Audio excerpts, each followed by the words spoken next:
مالك يا حبيبتي؟ في حاجة؟ لا سلامتك يا طاهر، انا كويسه. متأكدة؟ والله يا طاهر انا كويسه صدقني. طيب. طب أنا للأسف مضطر أمشي. النهاردة اتعشوا ما تستنونيش، ورايا شغل ويمكن أتأخر. ها؟ يلا حبيبي. باي. وأنت يا كابتن سلام. مش عايز شقاوة ها؟ باي باي بابا. باي.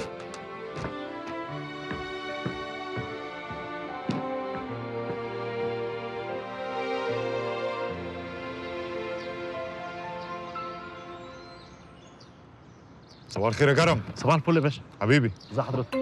ثواني ارد على التليفون. الو. صباح الخير. طبعا لسه اليوم ما ابتداش عندك. لا وانت الصادق لسه ما خلصش. عندي صداع رهيب من امبارح، مش عارفه انام. الف سلامة عليكي. الله يسلمك. طب بصي بقى، انا محتاج اشوفك في موضوع كده يخص نغم، محتاج اقعد اتكلم معاكي فيه. يا ترى اقدر اشوفك النهارده؟ موضوع ايه ده يا طارق؟ ما مش هينفع على التليفون. هبقى اقول لك بس اول ما نتقابل. يلا سلام.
شكرا يا محمد.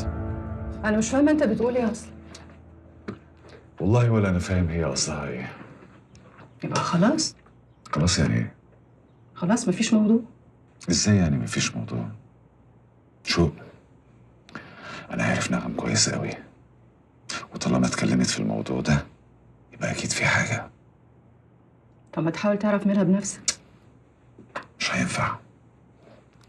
لو انت اتكلمتي معاها هي ممكن تتكلم براحتها اكتر مني، وانت هتعرفي اصلا تقري ما بين السطور احسن مني.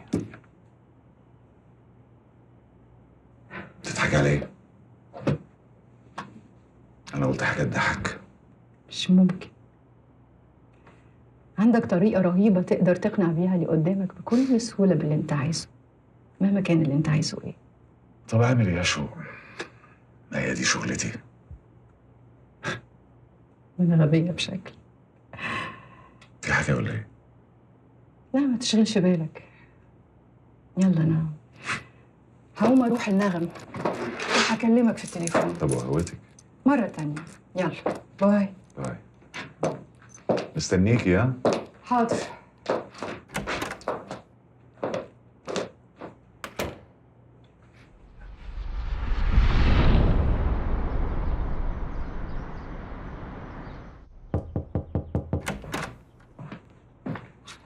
أوامر معاليك. اقعد يا رمزي.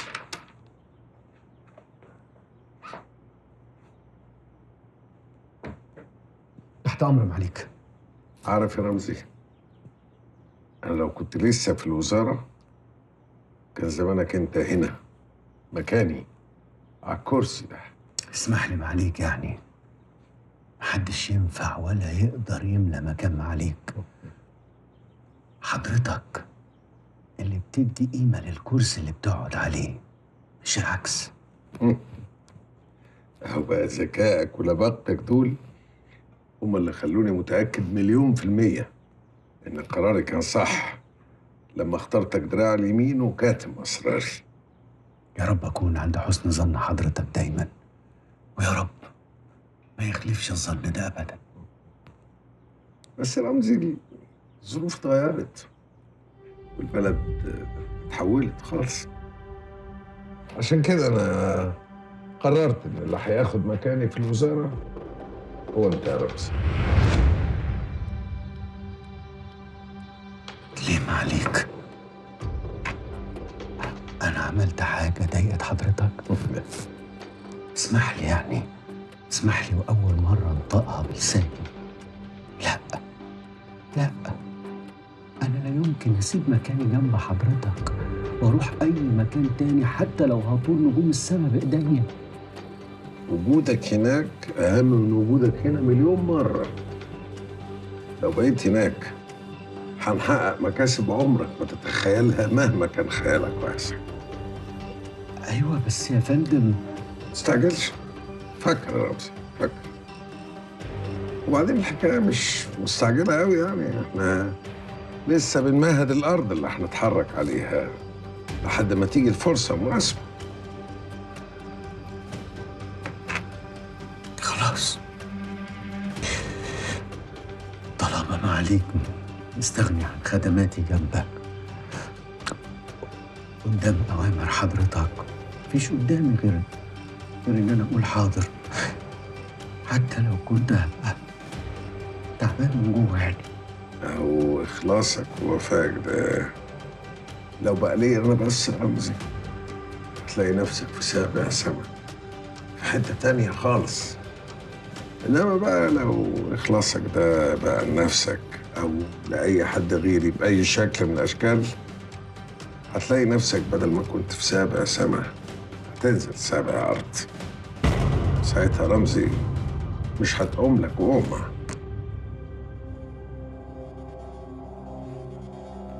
اللحظة اللي هحس فيها إن حضرتك ممكن تشك فيا مش هيبقى قدامي غير حل واحد، إن أنا أضرب نفسي بالنار قدامك بنفس راضية. تأمريني بحاجة تانية يا هاني؟ لو سمحت يا كريمة، خدي نور غيري له البيجامة بتاعته. حاضر. يلا يا نور. يلا يا نور، تعالى حبيبي. نور باي. ما باي. يلا. ايه بقى؟ هو ايه اللي ايه بقى؟ انت بقالك ساعة عمالة تلفي وتدوري عليا، عايزة توصلي ليه؟ انا بلف وادور عليكي؟ ايوه يا شوق. هو انا يا بنتي لسه هعرفك النهارده؟ بقول لك ايه، انا حافظاكي وعجناكي وخبزاكي وعارفاكي كمان. قولي لي بقى ايه الموضوع؟ بصي بقى سكه ودغري كده. انا طاهر كلمني وحكى لي على الموضوع اللي انتوا اتكلمتوا فيه مع بعض امبارح. هو بصراحه قلقان عليكي قوي وعايز يطمن فيه ايه.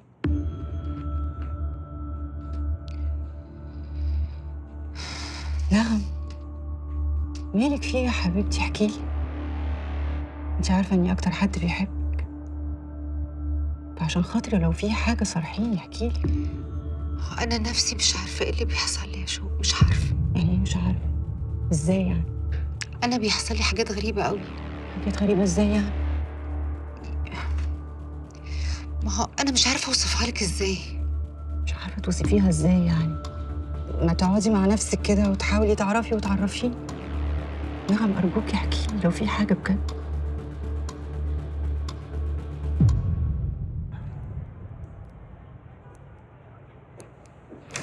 يا لولو، يا اهلا يا اهلا. اخبارك ايه؟ انت عامل ايه؟ زي الفل. كنت قريب منكم هنا، قلت اجي اسلم عليكي انت والخواجه.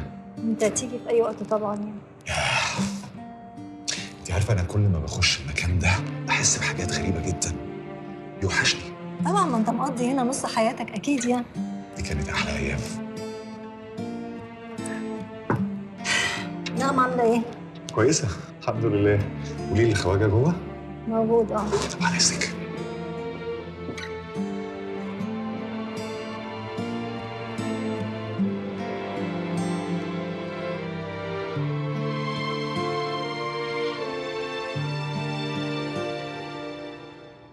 يا بني ادم افهم، طالما اسماعيل بيه قال الموضوع ده لازم يخلص يبقى لازم يخلص، ما تجننيش بقى، اتصرف.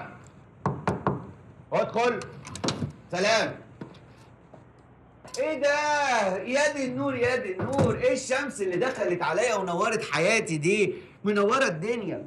اقعدي يا روحي، اقعدي اقعدي. ايه الجمال ده والحلاوه دي؟ ايوه ايوه. تاخدي حاجه حلوه؟ بس مفيش احلى منك. ايه المفاجاه الحلوه دي بقى؟ بجد مفاجأة حلوة؟ امال ده انا طاير من الفرح من ساعه ما شفتك. اصل انا كنت قريبة من هنا وقلت اجي اسلم عليك واقول لك ان عيد ميلاد جيجي النهارده ولازم تيجي معايا. لا لا لا لا لا لا لا، ما ينفعش ما ينفعش بجد. لا انا زعلان منك. في ايه يا رمزي؟ لا بجد زعلان منك. ليه يا رمزي؟ لا زعلان منك بجد. اصل ما ينفعش تقولي لي عيد ميلاد جيجي النهارده كده فجأة. كان لازم تقولي لي ان عيد ميلاد جيجي النهارده كده قبلها بكذا يوم عشان انزل انا وانتي نختار هديه حلوه لجيجي. انت عارفه جيجي غاليه عندي قد ايه؟ ما تقلقش يا روحي، انا اتصرفت. طيب عيد ميلاد جيجي امتى؟ الساعة 9. ايه؟ لا كده كتير. لا بجد كده كتير، كده كتير بجد. لا ما هو انا في ورطه كده، في ورطه كبيره كده، مش عارف اتصرف ازاي. اصل النهارده عندنا ميتنج شغل انا واسماعيل باشا مهم جدا مهم جدا مع رئيس اكبر شركه للادويه من السويد. جاي نعمل الميتنج النهارده. لا لا انا في ورطه كبيره جدا وجيجي غاليه عليا وانا مش لا يمكن ازعلك ولا اخليكي تروحي لوحدك. مشكله كده مشكله. هو في شغل الساعة 9 يا رمزي؟ امال يا روحي الله ده ميتنج يعني ده من يوم الابيض واسود عشاء عمل. ده اسماعيل بيه مشقينا وموقفنا على دماغنا كده من شهر عشان خاطر الميعاد ده النهارده الساعه 9. الساعه 9 اللي انت جايه النهارده بمنتهى البساطه جدا تقولي ان عيد ميلاد جيجي الساعه 9 برضه. ياه طيب بص هقول لك. انت روحي تمام وخدي معاكي الهديه وما تنسيش تكتبي عليها الكارت عليه اسمي واسمك ماشي وانا هخلص الميتنج ده بسرعه واجي لك على طول. انا بجد زهقت من الشغل ده، واخدك مني على طول. ابدا ابدا ولا حد يقدر ابدا في الدنيا ياخدني منك. الله طب ازاي ياخدك مني وانت في قلبي؟ حد ياخد قلبي؟ طلع دقيقه واحده بس سوري. منوره. ايوه الو ايوه اسماعيل باشا. ايوه عايزني حالا يا فندم. هكون عند حضرتك وعقبال ما تحط السماعه على التليفون هتلاقيني قدامك. امال حالا يا فندم. مع الف سلامه يا فندم. مع السلامه. شفت بالصدفه اهو لا بينا ولا علينا. بابا ما بيستغناش عني ابدا وتلاقيه عايز يكلمني في ترتيبات الميتنج بتاع الساعه 9 ده. يلا انا هروح لبابا بسرعه واجي لك على طول. ماشي؟ صحيح انت ما شربتيش حاجه. تشربي ايه؟ مش عايزة. لا لازم تشربي. روحي اشربي. ممكن كوفي. لا كوفي ايه؟ كوفي على القمر ده يضره. اعمل لك ليمون وازود العسل شويه. ماشي؟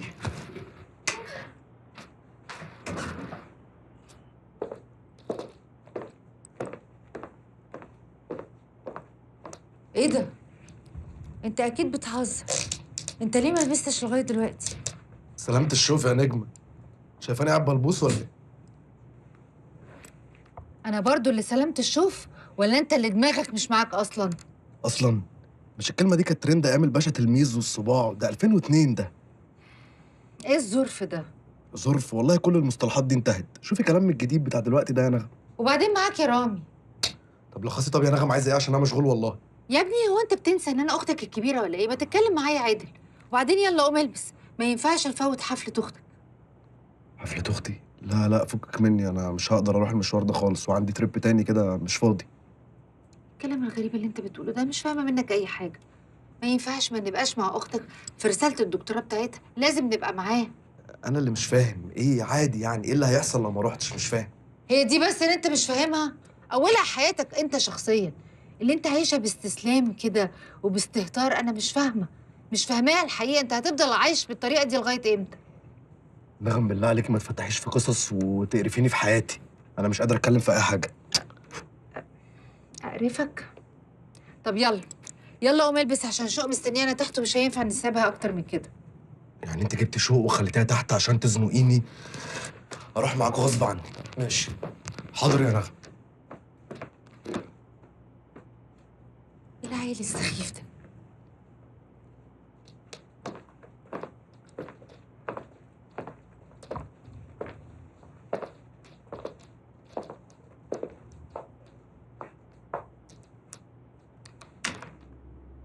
ايه الفوضى والاهمال اللي هم عايشين فيه ده؟ حبيبتي يا ماما، يا ريتك معانا هنا، ما كانش كل ده يحصل.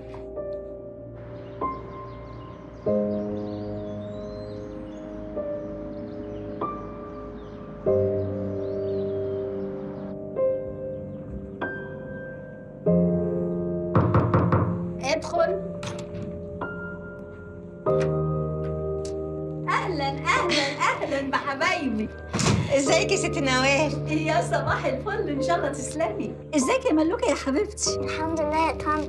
طنط؟ ايه طنط دي؟ مش احنا اتفقنا تقولي لي يا تيتا؟ حاضر يا تيتا. الله، احلى تيتا، احلى تيتا، سمعتها وداني. اقعدي يا حبيبتي، اقعدي يا قلبي. ازيك يا ست نوال، عامله ايه؟ انا بخير الحمد لله.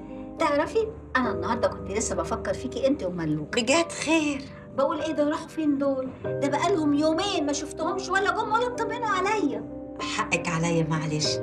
انا بس كان عندي شويه تعب هو اللي بعدني عنك، انت عارفه ما بعدنيش عنك غير شديد القوي والله. الف سلام عليك يا حبيبتي. الله يسلمك. فعلا يا رحاب، انت الوحيده اللي طمر فيك العيش والملح. ايه ده بقى؟ ازاي الكلام ده؟ ده احنا كلنا بنحبك، وخصوصا بقى قبل نغم، دي روحها فيكي. ما تجيبيش سيرتها، انا مش عايزه اسمع حاجه عنها ولا عن اي حد تاني، دول مش ولادي صدقيني. المهم سيبك منهم، قولي لي انت عامله ايه واخبارك ايه؟ والله يا ابله نوال انا بحب احكي معاكي قوي.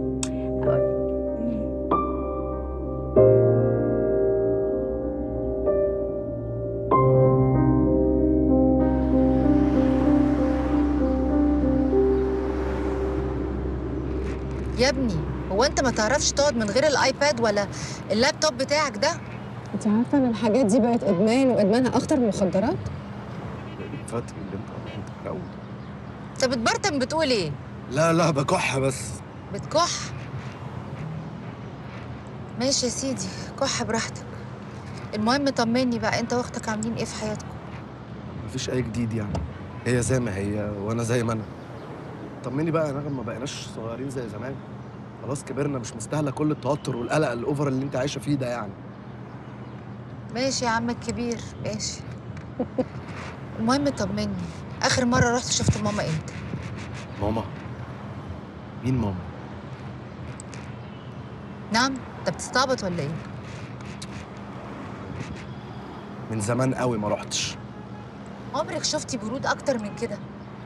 اصل هتفرق في ايه يعني؟ انا مش فاهم لما نروح نزور ماما ولا ما نزورهاش. ماما خلاص يا نغم، بح. بعد الشر، اوعى تقول كده. وبعدين ما تنساش ان انت دلوقتي بتتكلم على مامتك. خلاص هدي يا نغم، على فكره احنا عايزين نروح نشوفها، والله وحشتني قوي طنط. مش اكتر مني. مش متخيله لما برجع من عندها ببقى تعبانه قد ايه. عارفه. ايه ده؟ بقول لك ايه يا بنت انت وهي؟ بنت انت وهي؟ ايه يا ابني، انت اتجننت ولا انت بتنسى نفسك ولا ايه؟ معلش سوري، المفاجأة بس الحماس كلني. يا اصل ايه الخبر ده؟ مش مصدق. ايه خبر ايه اللي خبط كده ولا اللي يفرحك؟ افهم بس. صاحبتكم تقريبا طلعت اشهر من محمد صلاح. صاحبتنا مين؟ سلسبيل. مالها سلسبيل؟ اسمها في قائمة أهم 20 شخصية علمية في العالم السنة دي. واو. بسم الله ما شاء الله. ما شاء الله. والله سلسبيل دي بنت حلال، انا بقالي يومين قلقانه عليها ومش عارفه ليه. قلقانه؟ يا حبيبتي دي بيقول لك واحده من اهم 20 شخصيه في العالم، ده احنا اللي بيتقلق علينا مش هي والله. والله.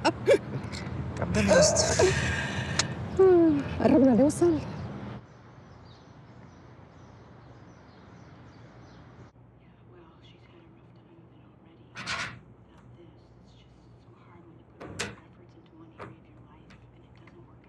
يا حمدي، سيب اللي في ايدك وتعالى لو سمحت، عايزك ضروري. مع السلامه.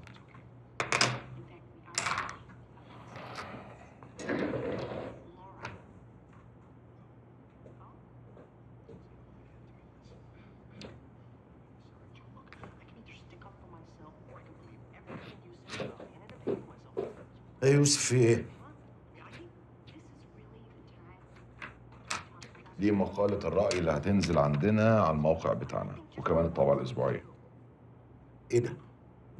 إيه في إيه مالك يا حمدي؟ انت بتلمح على مين في الكلام ده؟ والله اللي على راسه بطحة حاسس عليها. الموضوع مش محتاج ذكاء، واضح قوي انت بتلمح على مين. يوسف يا صاحبي انت ايه؟ ما بتتعبش؟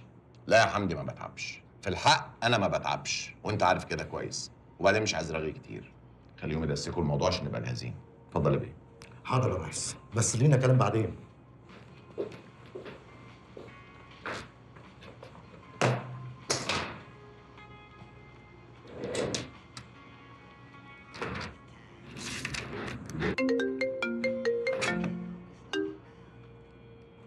أيوة يا عمتي، يا دي النور يا دي النور، وحشتيني. إيه مال صوتك في إيه؟ إيه؟ بابا تعبان؟ طيب خلاص اهدي أنا جاي حالا مع السلامة.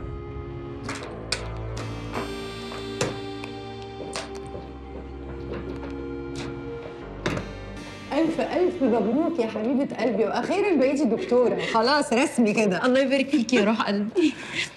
ايه يا ابني ابو الهول، مفيش مبروك لاختك؟ هي كده خلاص المفروض نجحت يعني؟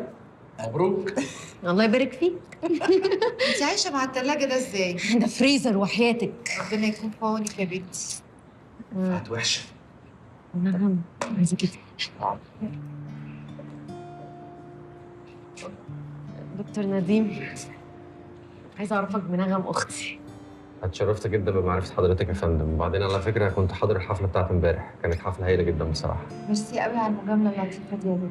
لا دي مش مجاملة خالص على فكرة، دي الحقيقة. وبعدين الظاهر كده إن الحس الفني في العيلة كلها، يعني رهف فنانة شاطرة جدا. هو فعلا بابا الله يرحمه كان فنان تشكيلي وكان بيألف روايات كمان. ربنا يرحمه. دكتور نديم هو مثلي الأعلى في كل حاجة، وبعدين مش عشان بس هو المشرف على رسالتي، لا، عشان هو غير وجهة نظري في حاجات كتيرة قوي.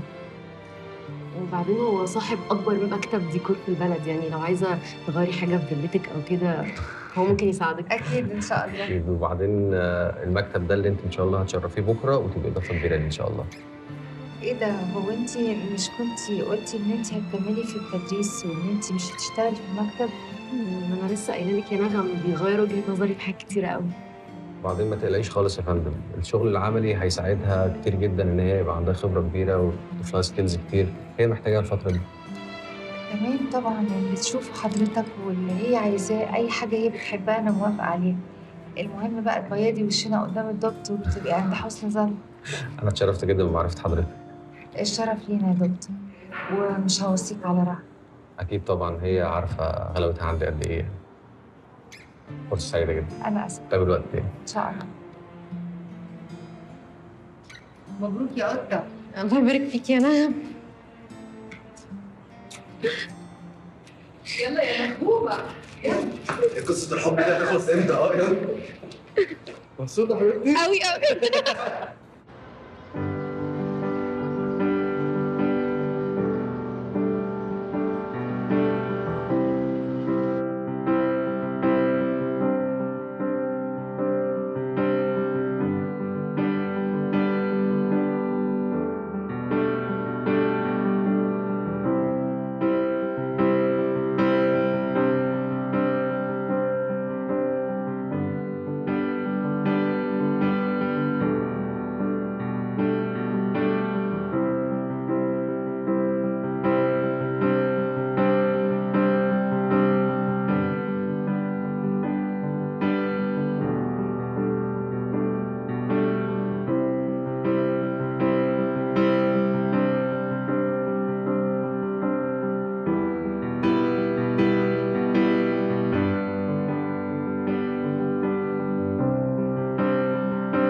افهمك اكتر ازاي؟ اذا كان لا انا ولا هي فاهمين حاجه. انا فاهم الكلام ده، انا بس عايز اعرف ايه الحاجه الغريبه دي. معرفش يا طاهر، مش انا اللي عايشه معاها، معرفش، اسال نفسك. طب بالراحه من غير عصبيه. اذا كان لا انا ولا هي فاهمين حاجه. يلا سلام.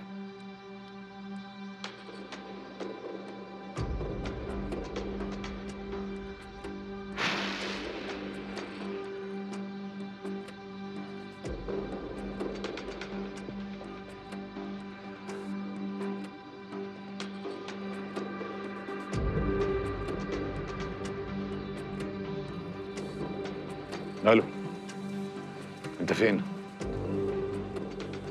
طب انا محتاج اشوفك النهارده، فاهم؟ يلا سلام.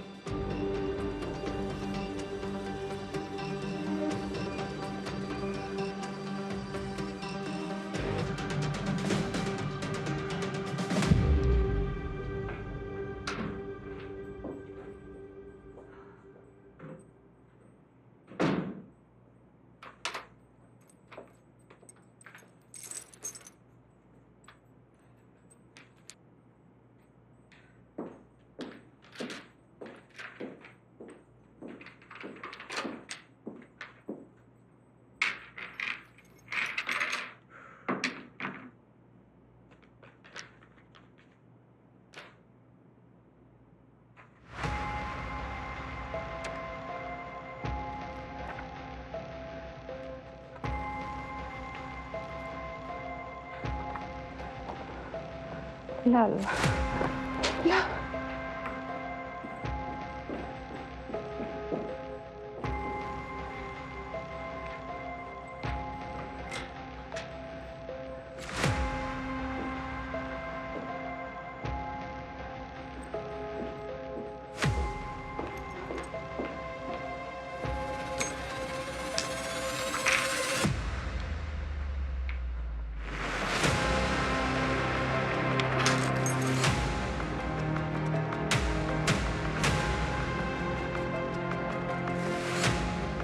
الو، الحقني يا رمزي بسرعه. يلا يا صديق. خلاص يا زينب، نفسي سدت. خلاص ايه وانت اكلت حاجه؟ الدكتور قال لازم تاكل كويس. قلت لك يا زينب نفسي مش قابله الاكل. طب بص عشان خاطري دي كمان. لا معلش، نفسي مش قابله الاكل. يا حورة. خير يا جماعه، كفرنا الشر. في ايه يا حاج مالك؟ خير يا ابني، الحمد لله. انت ايه اللي جابك؟ هو حد كلمك؟ ايوه انا كلمته. كلمتيه ليه مع عقل طاق انت؟ مش قلت لك سيبيه في حاله يشوف اشغاله ويشوف احواله؟ يا حاج هو ده اسمه كلام؟ هو انا في حاجه عندي اهم منك في الدنيا دي كلها؟ الدكتور قال ايه يا عمتي؟ ما انا كويس قدامك اهو يا ابني.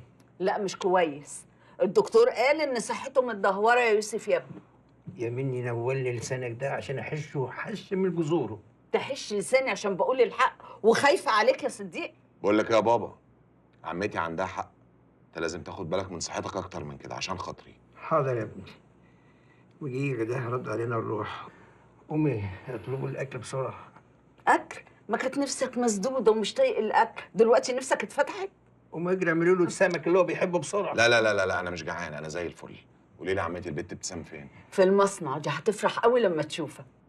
طمني يا ابني، احوالك ايه وازاي صحتك؟ انا زي الفل والله يا حاج، بس عشان خاطري خد بالك من صحتك، لان انا ماليش غيرك في الدنيا دي وانت عارف يا عم صديق. حاضر يا ابني حاضر. ربنا يديك الصحه. انا عارف علاجه يا عمتي، احنا لازم إيه نجوز بابا. ايه ما تضحك، ايه عجزت ولا يا عم صديق؟ هيجوزك اهو. خلاص يا عم صديق، ربنا يديك الصحه يا رب. ربنا يخليك لينا. ربنا يكرمك حبيبي، ربنا يخليك لينا يا رب. يا ريت تهدي عشان نعرف نتفاهم. نتفاهم في ايه؟ انت عارف ده معناه ايه؟ ايه ملوش معنى.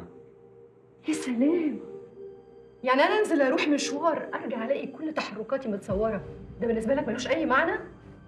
معناه الوحيد ان ده شغل عيال صغيره وناس بتهرج. لا يا رمزي لا لا لا لا، دي رساله بعتها لي هشام عشان يعرفني ان كل حركه ليا هو عارفها حتى وهو بعيد.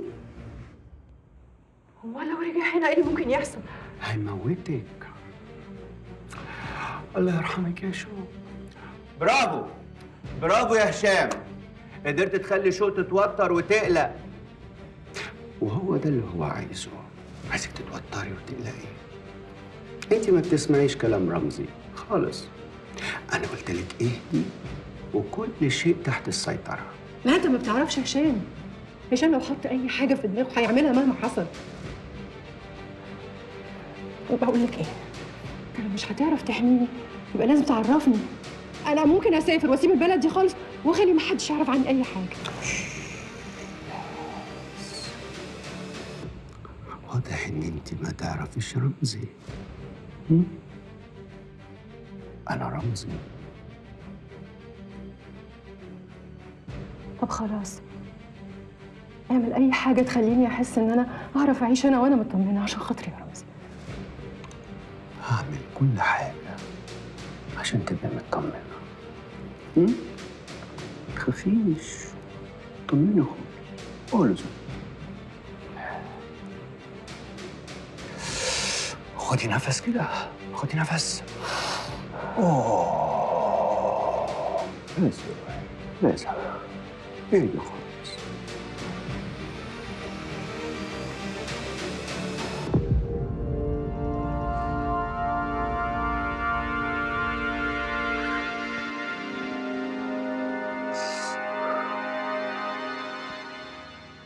معرفش والله يا بابا، انا بقالي كام يوم بطلبها اهو ما فيش حد بيرد. بفكر بكره اروح اسال عليها اشوفها فين. لا لا لا، لا تروحي ولا تيجي، خليها براحتها. انا بكره اكلم ابو احمد خليه يبعت لنا واحده ثانيه. لا لا لا والنبي يا بابا، الا امينه انا بحبها قوي، غلبانه كده وطيبه. يا بنتي بلاش تثقي في الناس بالسرعه دي. في ناس كده تبان انها طيبه ومنكسره، لكن اللي جواهم حاجه تانيه خالص. والله غلابه يا بابا، وفيهم ناس كده جواهم طيبه ونقاء، والله ما تلاقيه عند ناس هاي كلاس كتير. خلاص اعملي اللي انت عاوزاه. بقول لك ايه، ما تيجي نطلع على البسين نشرب 2 قهوه واغلبك دور شطرنج معتبر. لا ده على اساس ان انت كسبت امبارح وكده. طبعا. بقول لك ايه، انا سايبك امبارح بس عشان ما تناميش زعلانه.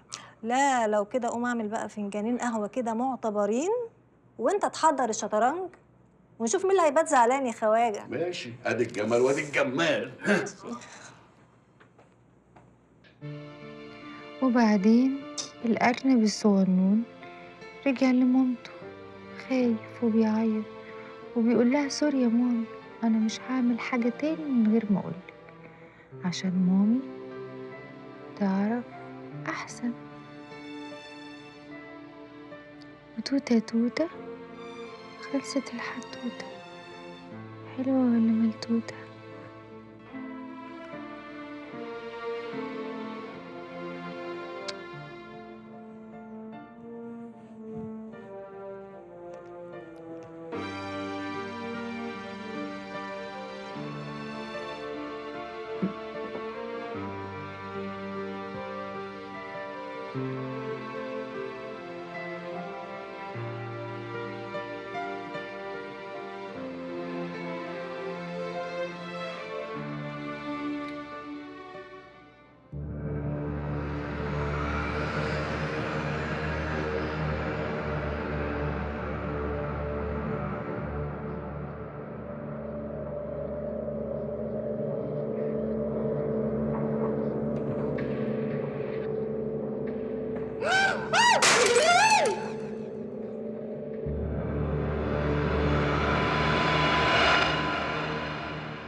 خايفة من ايه يا نعم؟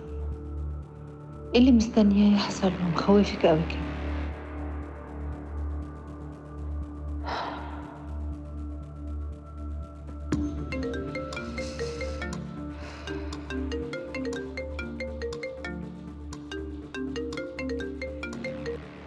الو، ايوه انا اللي بتكلم. مين؟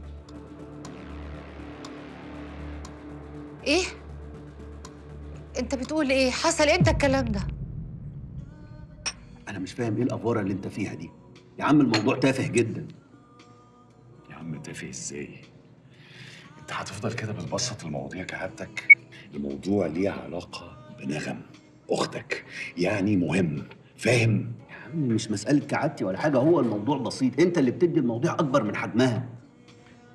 ولا بسيط ولا حاجة. انا حاسس ان اللي بيحصل لنغم ده بداية لحاجة كبيرة جدا. حاجة كبيرة ايه يعني؟ بقول لك ايه، انا حاسس ان انت مخبي حاجة ومش عارف تقولها. ما تيجي في العدل ودغري كده وتقول لي ايه اللي مخوفك؟ اكلمك بجد. عايز تهزر براحتك. يا عم فك بقى. اقول لك الصراحة، انا خايف على نغم، خايف ان يحصل لها اللي حصل لمامتك. فهمت. شفت بقى ان انت بتركب حاجات على بعض غلط خالص، فبتبقى هتتجنن. بص يا سيدي، الموضوع اللي عند ماما ده مش وراثة. يعني ما جاش لستي قبل كده ولا بنت خالتي ولا عمتي ولا اي حاجة من الحاجات دي. وبعدين لو هيجي لنا كلنا احنا واحد واحد عمره ما هيجي النغم، لان النغم قوية قوية قوي، والحاجات دي لا يمكن تأثر فيها. تفتكر يا رمزي؟ افتكر طبعا. اهو شوف، يا ريتنا افتكرنا مليون جنيه. اهي بتكلمك في التليفون اهي، رد عليها. الو. ايه يا حبيبتي؟ نعم؟ انت الكلام ده؟ طب يلا، مسافة السكة. ايه؟ قوم يا رمزي. ايه في ايه؟ مامتك في المستشفى.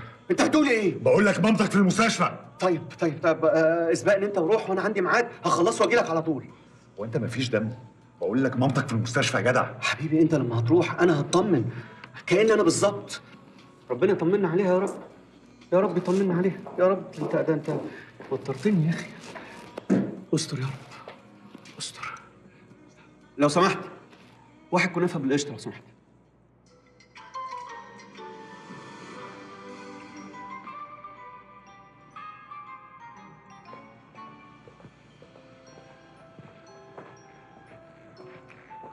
ايه ده، انت خارجه ولا؟ لا لابسه ومتشيكه عشان اجي اقعد جنب جنابك. هتتاخري؟ هو انت سخن ولا تعبان ولا ايه؟ وايه اللي هتتاخري؟ من امتى انت بتسالني الاسئله دي؟ فيها يا بنت مجد سؤال عادي. طب هسألك سؤال برضه تاني يعني. ها؟ انت بتشوفي ولاء؟ ولاء؟ اه. اشمعنى يعني خير؟ ايه اللي اشمعنى يا شريهان مالك بفوازير رمضان كده؟ كل ما اسالك سؤال ترد عليا بسؤال. ما تردي عيد المال. واحنا مش قلنا ان احنا هنبطل تفكير في البني ادمه دي؟ وايه اللي انا بفكر فيها؟ اسئلتك. ضيقت على اسئلتي ها؟ سؤال عادي. ما واضح فعلا ان هو سؤال وعادي. انا عن نفسي لو شفت البني ادمه دي في اي حته مش هسلم عليها، لان انا قطعت علاقتي بيها من زمان، ويا ريت انت كمان تعمل كده، لان دي واحده واطيه وخاينه. خلاص يا باشمهندسه بالراحه على نفسك. ده غلطت غلطه عمري لما اتكلمت معاكي والله. غوري شوف انت رايحه فين، انا غلطان اني كلمتك. اتكلي على الله، هي غلطتي اني كلمتك فعلا. يا بايخه.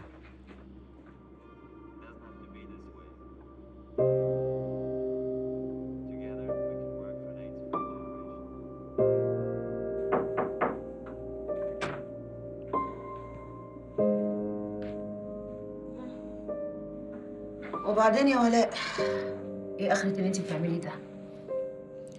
عايزين اعمل ايه يعني يا ماما؟ عايزاكي تخرجي من اوضتك اللي انت حابسه نفسك فيها ليل نهار من ساعه اللي حصل ده.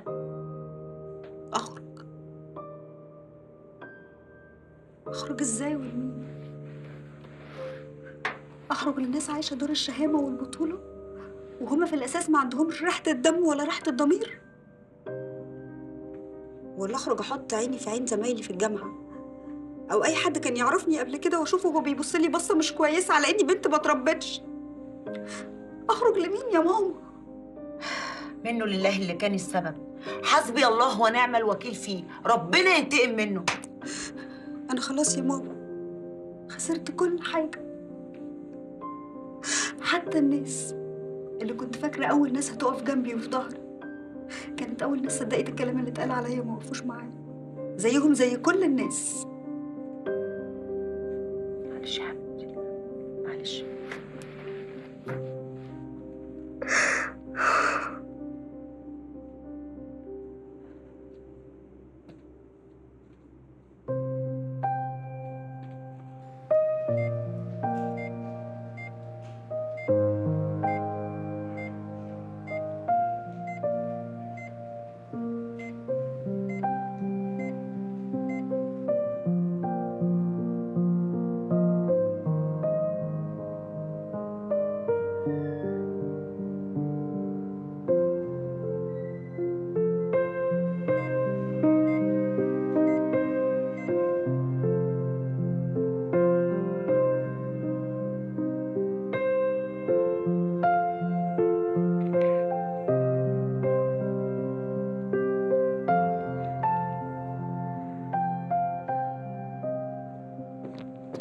نغم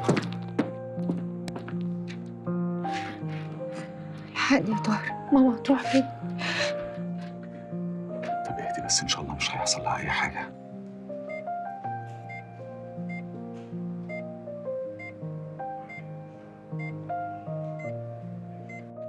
يا نهار ابيض، ديكي متلجه. خير يا دكتور، طمني. الحمد لله لحقناها في اخر لحظه. طب الحمد لله، يعني ينفع ادخل لها مش كده؟ دلوقتي مش هينفع، بكره ان شاء الله يكون حالتها استقرت وتقدروا تطمنوا عليها. ان شاء الله يا دكتور. شكرا. الحمد لله. بقول لك ايه، تيجي تريحي شويه بقى؟ لا، انا مش هتحرك من هنا غير لما اطمن عليها.